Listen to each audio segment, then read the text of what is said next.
বাঙালির খাদ্য তালিকায় অন্যতম স্থান জুড়ে রয়েছে মিষ্টি জাতীয় খাবার। তার মধ্যে পিঠা কিন্তু অন্যতম। তো বিভিন্ন রকমের পিঠা রয়েছে। পাটিসাপটা তার মধ্যে একটি, যা অত্যন্ত মুখরোচক ও সুস্বাদু একটি খাবার। আর তা যদি হয় মায়ের হাতে বানানো সেই স্বাদ, তো তাহলে তো কোনো কথাই নেই। তো চলুন তাহলে আজকে দেখে নেই কিভাবে এই পাটিসাপটা পিঠাটা বানাতে হবে। পাটিসাপটা পিঠা বানানোটা কিন্তু খুবই সহজ, জাস্ট সামান্য কিছু উপকরণে, একদম ঘরে থাকা উপকরণগুলো দিয়েই এটা তৈরি করে নেওয়া যায়। তো চলুন আপনাদেরকে দেখাই। প্রথমেই আমাদের নিতে হবে আটা আর চালের আটা, দুই রকমের আটাই এখানে লাগবে। যদি দুই রকমের আটা হাতের কাছে না থাকে তাহলে শুধুমাত্র চালের আটা দিয়েও এটা তৈরি করে নেওয়া যায়। তবে চালের আটার সঙ্গে যদি 50% মতো আপনারা এমনি গমের যে আটাটা ওইটা মিক্স করে নেন, তাহলে এটা এই যে বানানোতে অনেক সুবিধা হয় এবং এটা অনেক সুস্বাদু হয়। তো প্রথমেই আমরা 1 কাপ চালের আটা নিয়ে নেব আর হাফ কাপ নিয়ে নেব হচ্ছে ময়দা। তো এই দুইটাকে সুন্দরভাবে মিক্স করে নিতে হবে। তো এটা মেশানো হয়ে গেলে তারপরে এর মধ্যে পানিটা মিক্স করে নিতে হবে। তো আমরা এখানে দিয়ে নিচ্ছি পানি।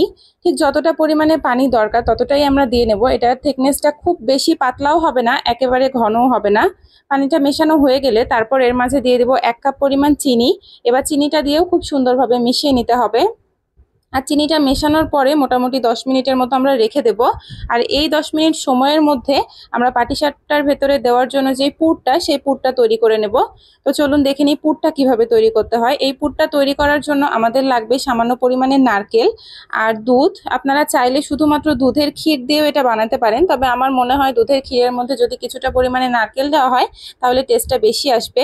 তো তাই জন্য আমি দুধের ক্ষীর আর নারকেল প্লাস দুধটা মিক্স করেই এটা বানাচ্ছি।